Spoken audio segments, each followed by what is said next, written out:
Hello guys, namaste, welcome back to my channel after a long time. आज चाहिँ म र जेनी हामी चाहिँ यस्तो धेरै गर्मी छ नि हाम्रो झापामा अनि हामी चाहिँ अब एकछिन बाहिर निस्किने काम छ नि त अनि त्यति अब त्यहाँ झर्ना पनि जाउँ न त बर्नेको उता भनेर हामी अब प्लान गर्दैछौँ हैन अनि अब हाम्रो अलिकति काम छ त्यहाँदेखि त्यो कामहरु सकेर हामी झर्नामा पौडी खेल्न जाने। यहाँ चाहिँ हाम्रो जेनी चाहिँ हेलो गर्दैन गर्मीले अनि हामी चाहिँ अब यहाँबाट निस्केर यस्तो धेरै घाम छ अनि एकचोटि हामी वहाँ गएर देखाउँछौँ त्यतिर बुवा आइहाल्छ। यस्तो गर्मीमा यहाँ मान्छेलाई पर्खिनु पर्दा चाहिँ नि यस्तो हालत भइरहेछ नि हाम्रो चाहिँ एकछिन यहाँ पर्खेको क्या मान्छे यो सामान दिनुपर्ने छ कि जेनी कान्तीको अनि घामले यस्तो पार भइसक्यो। हामी चाहिँ अहिले यहाँनिर सुगम पेट्रोल पम्प आएको छौँ कि पेट्रोल हाल्नुलाई।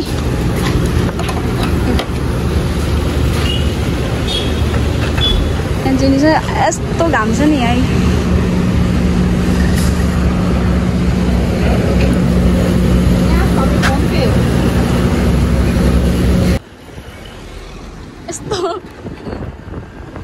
यस्तो धुलो यस्तो घाम तर पनि हामीलाई यहाँ न घामले छेड्नु सकिरहेछ न यस्तो धुलो बाटोले। हामी चाहिँ अहिले उताको धुलो साह्रो धुलोहरू भएर बाटो पनि बिग्रेको छ कि अनि यताको सर्टकट चारालीको बाटो जाँदैछौँ अनि यहाँ चाहिँ यस्तो शीतल छ।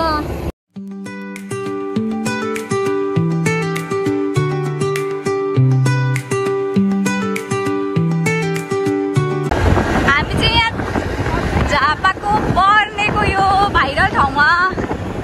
आइसक्यौँ है। यहाँ चाहिँ अझै फुल फुलिरहेको रहेछ यसरी वाह। अनि अब चाहिँ हामी उताभित्र जाने बाटोमा निस्केर बाटोहरू देखाउँदै हिँड्छौँ नि। हामी चाहिँ यहाँ यो भर्खर पिचमा आउँदो रहेछ यस्तो तातो पिचमा गयो होला सबै छ्यारेर भइसक्यो ला। बाटो बनाउँदै थियो नि त अस्ति अनि यति चाहिँ बनाएछ है अस्तिको पाला आउँदाखेरि त डल्लै झरेको देखिस् भित्र सबै यो उयसमा गयो क्या बाटो यस्तो रहेछ बाटो बन्द रहेछ अनि फेरि फर्केर अब ढिलो भएको बेलामा दुःख मात्रै खायो। यसले धेरै एङ्ग्रो कुदाएर नि यो डियोलाई साइकल जस्तो भन्दै अघि कुदाउँदै चाहिँ हेर्नु न यसरी लडाउनु खोज्दै ल्याउँदैछ साइकल भन्दा हल्का छ भन्दै अघि मलाई बिट्टी हान्दैछु ला। फेरि अब यहाँ अहिले हामी हेर्छौँ है बाटो भेटेर हामीले चाहिँ यहाँ ठ्याक्कै सोध्दै हामीसँगै झर्ना जाने एउटा दाइ र दिदीलाई पनि भेट्यौँ होइन अनि अब चाहिँ हामी जाँदैछौँ। अर्को त्यो हामीले मेन बाटो देखेको चाहिँ उयो थियो क्या बाटो बनाउँदै रहेछ नि त अनि बिच बाटोमै उयो गरेको थियो नि हामी चाहिँ अर्को बाटो आएको छ क्या अनि अब यहाँ चाहिँ हामीलाई थाहै छैन लोकेसन त्यही भएर सोध्दै जाँदैछौँ। अब एकैचोटि उहाँबाट हेर्नुहोस् है गौडाको अलिक अगाडि गौडाको भ्यू चाहिँ यस्तो छ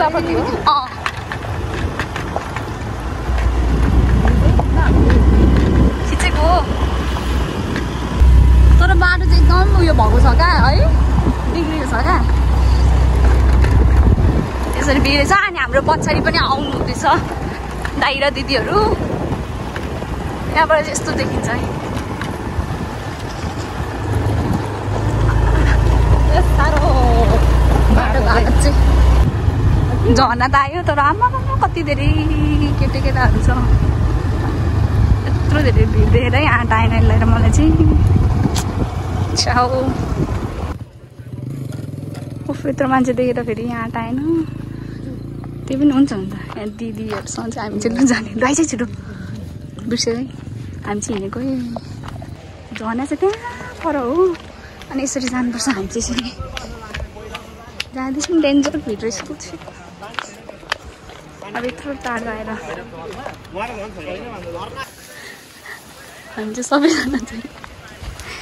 यसरी हिँड्दैछौँ।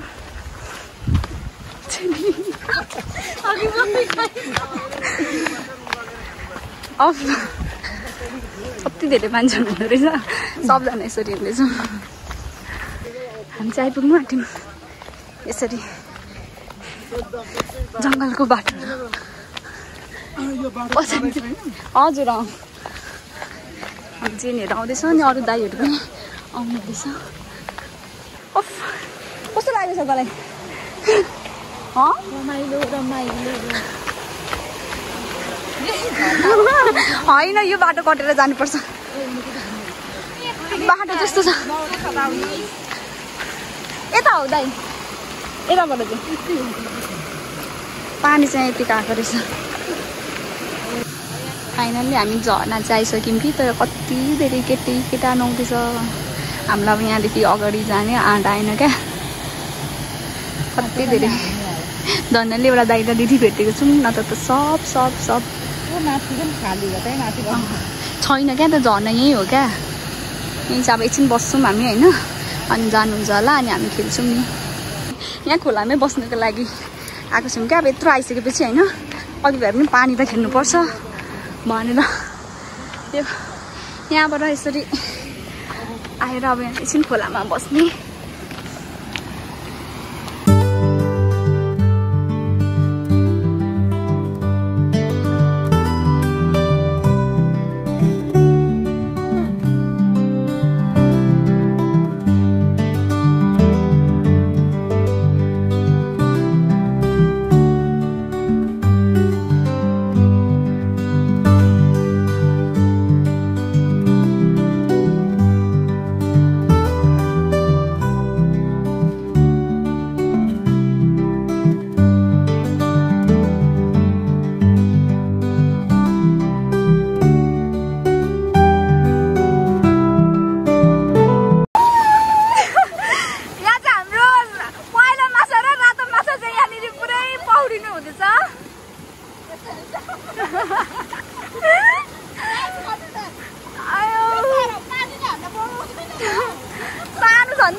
म चाहिँ 3 चोटि भयो होला यो गौडाको झर्ना आएको कि 3 चोटि नै यति धेरै मान्छेहरू हुनुहुन्छ नि यहाँ पौडी खेल्नुको लागि लाज लागेर फोटो खिच्न सके त लु अनि यता दाइ र दिदीले अर्को देख्नु भएको छ अरे कि सानो अनि त्यति जाँदैछौँ यो यता हुँदै हुँदै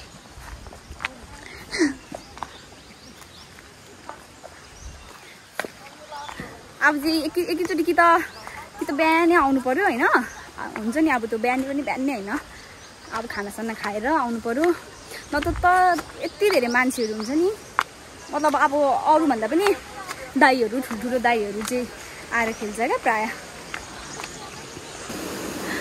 उता माथिको रहेछ झर्ना चाहिँ अघि पनि एकछिन त खेलेको थियौँ अब यहीँ खेल्छौँ अनि हामी फर्किन्छौँ